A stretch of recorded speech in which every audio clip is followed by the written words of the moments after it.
Do not send off your personal statement until you have done all of these things. Write down everything I say in this video and use it as a checkbox. First things first, put it into UCAS to make sure you have the UCAS character count, because it might be dead on 4,000 characters in Microsoft Word or OneNote or whatever you are using, but UCAS may count characters differently. Just be aware of that. It may just be 10, 11, 12 characters, but at the end of the day, if that cuts your last sentence off in half, you don't want that. Next up, if you have mentioned any book, have somebody who has read that book read over your personal statement.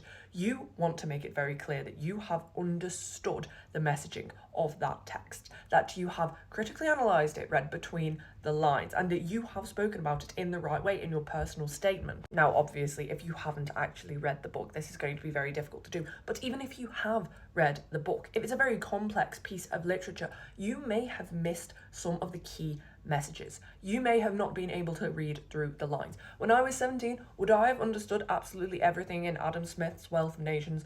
Absolutely not. But have someone look over what you have written about this book to make sure you haven't missed out on any of the key themes or misinterpreted any of them. Next up, plagiarism checker. Look, even if you haven't used AI to write your personal statement, run it through a plagiarism checker for peace of mind.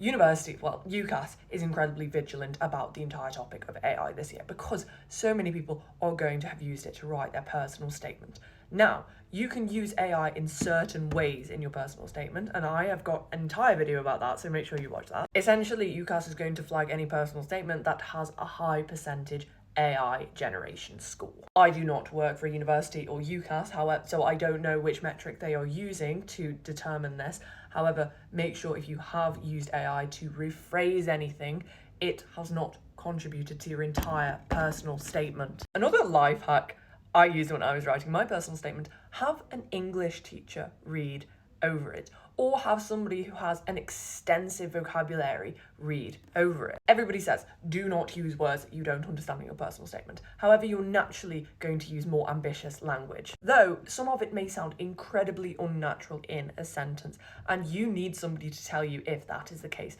so that you're not prostituting words. And I really like that sentence because it's very ironic. And of course, they will be able to spell check everything for you.